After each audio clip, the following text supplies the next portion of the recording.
It is not very unusual to hear people blame their weight gain on a slow metabolism. If you are the kind of the person that falls into the same category and you want to learn the ways to boost your metabolism and lose fat, then stick with the video till the end. Hey everyone, welcome back to Think Theory. Even though people would say that metabolism is a completely natural process of your body burning calories, but there are some ways to boost your metabolism which will increase the amount of the fat that your body burns. So what is metabolism? Metabolism is the chemical process that continuously go on inside your body to keep you alive and your organs functioning normally, such as breathing, repairing cells, and digesting food.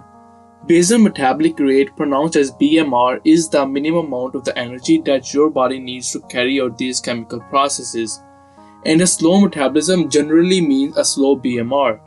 There are a lot of factors that regulate your body metabolism, such as body size, age, gender, and genes. Your muscle cells play a big role in that. Your muscle cells require more energy than fat cells, so people with more muscle than fat tend to have a faster metabolism, and that's the reason your metabolism tends to slow down as you grow older, because you tend to gain fat and lose muscles. Some people who are said to have fast metabolism are probably just more active than others. This leads me to some of the ways through which I personally have enhanced my metabolism, and so can you. So let's jump right into them. So the first way through which you can improve your metabolism is through aerobic activity. Aerobic exercise is the most effective way to burn calories. These exercises will boost fat burning and give you a significant afterburn effect, meaning you will burn calories and fat at a higher rate even after you have finished the workout. You should aim to do at least 150 minutes of aerobic activity such as walking, cycling, and swimming per week. For example, a study done in July 2013 by a scientist named Sao Paulo, links in the description, in which he tested the effect of aerobic exercise training on the rat having metabolic syndrome. He observed that rats exhibited lower insulin sensitivity and decrease in body weight as compared to groups who did not have the exercise training. He concluded that aerobic exercise improves several components of metabolic syndrome, such as obesity, hypertension, and increase in insulin sensitivity. Another primary way of increasing your metabolism is through lifting heavy weights. Muscles are more metabolically active than fat, and building muscles can help to increase metabolism. This means you will burn more calories each day even when you are resting. Lifting weights will also help to retain muscles and combat the drop in metabolism that can occur during weight loss. According to one study done in May 2008, done by a scientist named Silver Spring, in this research, 48 women were placed on a diet of 800 calories per day, among with either no exercise, aerobic exercise, or resistance training.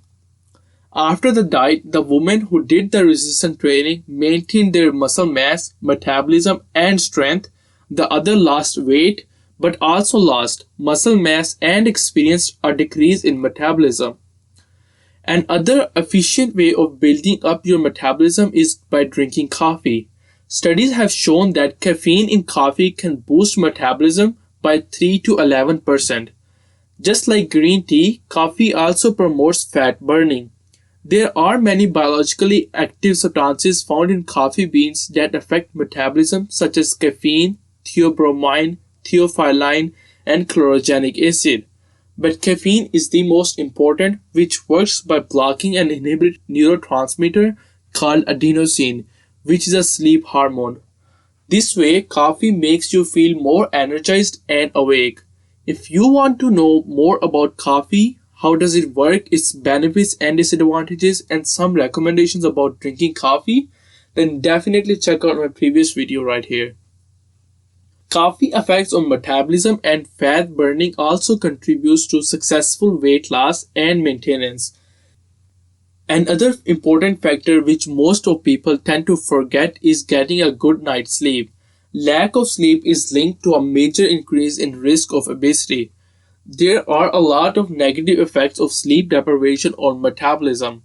Lack of sleep has also been linked to increased blood sugar level and insulin resistance, which both link to high risk of developing type 2 diabetes. It has also been proven that good night's sleep helps to boost hunger hormone ghrelin and decrease the fullness hormone leptin, which explains why many people who are sleep deprived feel hungry and struggle to lose weight. Fifth way to boost your metabolism is by drinking more cold water. People who drink water instead of sugary drinks are more successful at losing weight and keeping it off because sugary drinks contain calories, so replacing them with water automatically reduces your calorie intake. However, drinking water may also temporarily speed up your metabolism. Studies have shown that drinking 17 ounces or half a liter of water increases resting metabolism by 10 to 30% for about half an hour. This rate can be higher if you drink more cold water because your body uses more energy to heat your body up. Also, drinking water half an hour before you eat can help you eat less. One study of overweight adults found that those who drank half a liter of water before their meals lost 44% more weight than those who did not. And finally, sixth and the final way through which you can enhance your metabolism is by eating plenty of proteins in every meal. Eating food can increase your metabolism for a few hours, and this process is called thermic effect of food or TEF. It is caused by extra calories required to digest, absorb, and process the nutrients in your meal. Among the necessary nutrients in your meal, proteins causes the largest rise in TEF. It increases your metabolic rate by 15 to 30% as compared to 5 to 10% for carbohydrates and 0 to 3% for fat. Eating protein has also shown to help you feel more full and to prevent you from overeating. One small study found that people were likely to eat around 441 fewer calories per day when protein made up 30% of their diet. Eating more protein can also reduce the drop in metabolism, which is often associated with losing fat. This is because it reduces muscle loss, which is a common side effect of dieting. And if you are wondering, are there some medical conditions that can cause a slow metabolism? Then yes, there are some diseases and conditions that can slow a person's metabolism, such as Cushing syndrome, hyperthyroidism, and metabolic syndrome. But more often than not, people's weight is a matter of consuming more calories than they burn. If you feel you have a problem that is not responding to your lifestyle change, then you should speak to a doctor. Alright, so these are 6 ways through which you can boost your metabolism and lose fat. By doing aerobic exercises, lifting weights, drinking coffee, having good night's sleep, drinking more cold water, and by eating more proteins. If you want me to cover a topic of your choice, just leave it in the comment section below. And if you want to see the upcoming videos as soon as possible, then definitely hit the subscribe button and like the video. Thanks for signing in, and I will see you in next one.